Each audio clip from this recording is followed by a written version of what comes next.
Hello friends, garden and kitchen লাভার শেফালি চ্যানেলে সবাইকে স্বাগত জানাই। তো দেখুন, আজকে কিছু আমি শীতের সবজি গাছ বসাবো। কিছুদিন আগেই টমেটো বীজ এবং ফুলকপির বীজ ছড়িয়েছিলাম। বৃষ্টিতে ফুলকপির চারাগুলো নষ্ট হয়ে গেছে, কিন্তু টমেটোর চারাগুলো খুব ঠিকঠাকই রয়েছে। তো চলুন আজ বেশ কিছু টমেটো চারা বসিয়ে দিই। এই সময় বসালে তো আমরা সেপ্টেম্বর মাসের শেষে বা অক্টোবর মাস থেকে কিন্তু টমেটো পেয়ে যাব। তো চলুন আজকে বেডের মধ্যে কয়েকটা টমেটো বসিয়ে দিই। তার আগে দেখুন ছোট্ট ছোট পেঁপে গাছগুলো, তাতে কিন্তু কি সুন্দর স্ত্রী ফুল এসে গেছে। গাছগুলো কিন্তু স্ত্রী ফুল হয়েছে। এখানে একটা লাউ গাছ বেরিয়েছে, একটা ফুলকপির গাছ রয়েছে। তো এই যে বেডগুলো মোটামুটি এখন আপাতত কিছু নেই, ফাঁকা আছে, সেগুলোতে টমেটো চারাগুলো বসিয়ে দিচ্ছি। আরও বেশ কিছু টমেটো চারা কিন্তু রয়েছে। এই গাছগুলো যদি বৃষ্টিতে নষ্ট হয়ে যায় তাহলে আবারও কিন্তু বৃষ্টি কমলে কিছুটা বসিয়ে দেব। তো দেখুন এইভাবে মাটিগুলো ভেজা রয়েছে।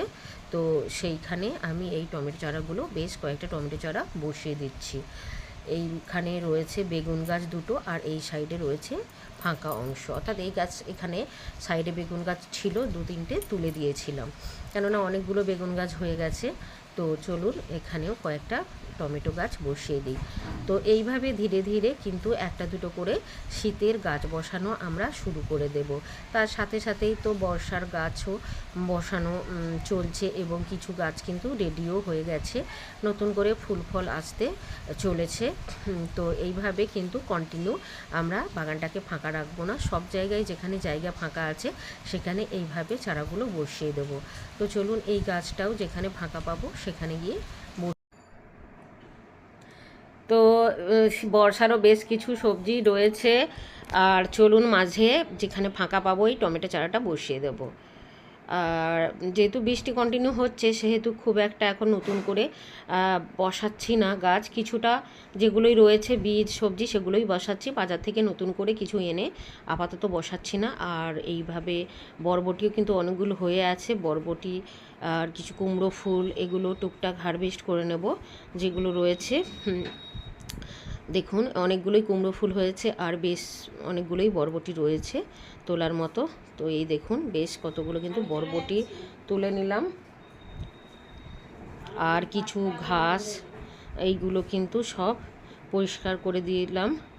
আর এই যে পাট শাকগুলো কিন্তু বেশ বড় বড় হয়ে গেছে, কিছুটা পাট শাকও আজকে তুলে নেব, রান্না হবে। একটা গামলার মধ্যে, ভাঙা গামলার মধ্যে রয়েছে পাট শাকগুলো। যত শাকগুলো তুলবো তত কিন্তু নতুন নতুন করে এগুলো ব্রাঞ্চ বেরোবে, খাওয়া যাবে। তো চলুন বেশ কিছু পাট শাক এবং তুলে নিই, অল্প কলমি শাকও তুলে নেব পাশাপাশি। তো বৃষ্টিটা কিছুটা কমে গেলে ছাদ বাগানটা সুন্দর করে পরিষ্কার করতে হবে, গ্রো ব্যাগ, গামলা, বালতি সবগুলো সরিয়ে শীতের আগে। আর ছাদটা যাতে ড্যামেজ না হয়ে যায় সেটাও অবশ্যই আমাদেরকে লক্ষ্য রাখতে হবে। তার জন্য পরিষ্কার করাটা কিন্তু খুবই জরুরি। তো একলার পক্ষে তো সম্ভব নয়, কারণ আর একজন লাগবে গামলাগুলো সরিয়ে রাখতে এবং পরিষ্কার করে রাখতে। তো ছাদটাকে ভালো রাখতে গেলে অবশ্যই কিন্তু পরিষ্কারও করতে হবে। তো চলুন আজকে বেশ কিছুটা কিন্তু শাক তুলে নিচ্ছি। এখানে কিছুটা কলমি শাক রয়েছে, কলমি শাকও তুলে নিচ্ছি। এইভাবে নিজের বাগান থাকলে কিন্তু আপনারা যখন খুশি বা যেটা খেতে ইচ্ছে করবে সেটা কিন্তু ছাদ বাগান থেকেই তুলে নিতে পারেন। আর পাতিলেবু তো প্রচুর পরিমাণে হয়ে আছে, যখন দরকার তখন তুলে নেওয়া হয়। আর দেখুন কত বড় সাইজের একটা মিষ্টি কুমড়ো কিন্তু হয়েছে, কয়েকটা মিষ্টি কুমড়োর ফুল এবং হচ্ছে ভেন্ডিও তুলে নিলাম। আর এইখানে রয়েছে একটা উচ্ছে বা করলা। তো গাছের বিভিন্ন যেখানে লতানো গাছ রয়েছে তার মাঝে মাঝে রয়েছে, সব সময় দেখা যায় না, যখন যেটা দেখতে পাই তখন তুলে নিই।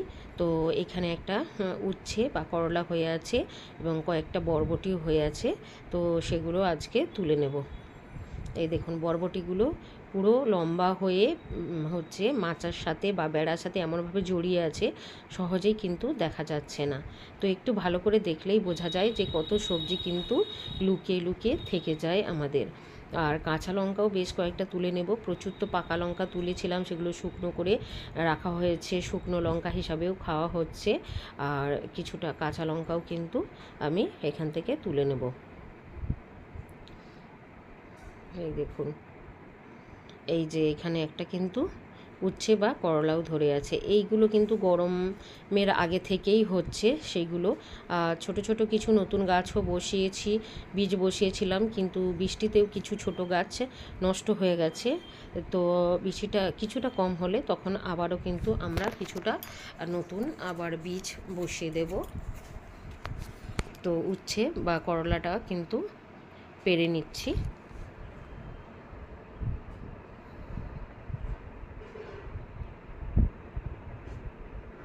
আর কুমড়ো ফুলও আরও একটা দুটো ছিল, তুলে নিচ্ছি। আর এখানে আমার দুটো রয়েছে সবেদা গাছ, একটা থাই সবেদা, একটা কালাপাতি। তো আজকে কালাপাতি সবেদা গাছ থেকে বেশ কিছুটা কিন্তু সবেদাও তুলে নেব, কারণ এগুলো পাকার মতো হয়ে গেছে। আর দেখুন কত পরিমাণে মৌসুম্বি লেবু হয়ে আছে। এগুলো আগস্ট মাসের দিকে কিন্তু তোলার মতো উপযুক্ত সময়, তো সে সময় তুলে নেব। আর দুটো আতা তো ছিল, পাকা আতাও তুলে নিয়েছি। আর মিষ্টি কুমড়োটা দেখুন কত বড় সাইজ হয়েছে। ছোট্ট কাপড় দিয়ে ঢেকে রেখেছিলাম, কাপড়ের বাইরে বেরিয়ে গেছে, একটা বড় কাপড় দিয়ে ঢেকে দিতে হবে। আর বেশ অনেকগুলোই কিন্তু এখানে আমি কালাপাতি সবেদা রয়েছে, সেগুলো তুলে নেব। এগুলো নিয়ে গিয়ে প্লাস্টিকে করে বেঁধে চালের ড্রামে রেখে দিলে কিন্তু পেকে যাবে।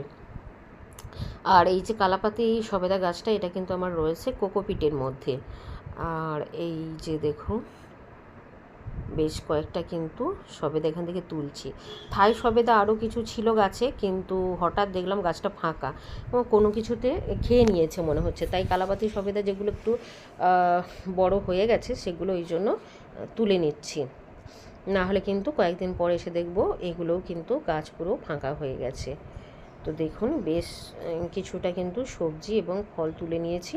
আর চাল কুমড়োটা কত বড় সাইজ হয়েছে দেখুন। আর এই যে কলাগুলোও কিন্তু আর কিছুদিন পর হারভেস্ট করার সময় হয়ে যাবে, তখন আবার অবশ্যই আপনাদের সাথে শেয়ার করব। আর অনেকগুলোই কিন্তু চাল কুমড়োর জালি পড়েছে ছোট ছোট, সেইগুলোও ফুল পলিনেশন করে দিয়েছি। তো চাল কুমড়োগুলো আবার যখন ধরবে, বড় হবে, হারভেস্ট করব, তখন অবশ্যই আপনাদের সাথে শেয়ার করব। আর চাল কুমড়োর গাছটা কিন্তু খুব সুন্দর গ্রোথ হয়েছে। তো আমরা শাক হিসাবেও খেতে পারি, ডাঁটা হিসাবেও কিন্তু খেতে পারি।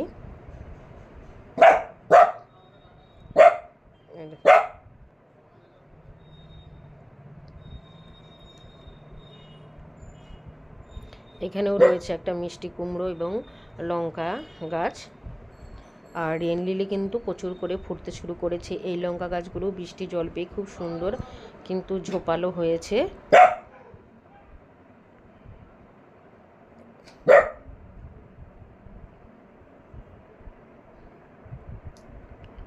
এই দেখুন কতগুলো বরবটি শাক তুলে নিয়েছি।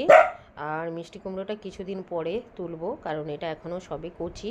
এই যে এই ছোট যে চওড়া গ্রো ব্যাগের মধ্যে শেকড় প্রযুক্তির মাধ্যমে এই কুমড়ো গাছটা করেছি।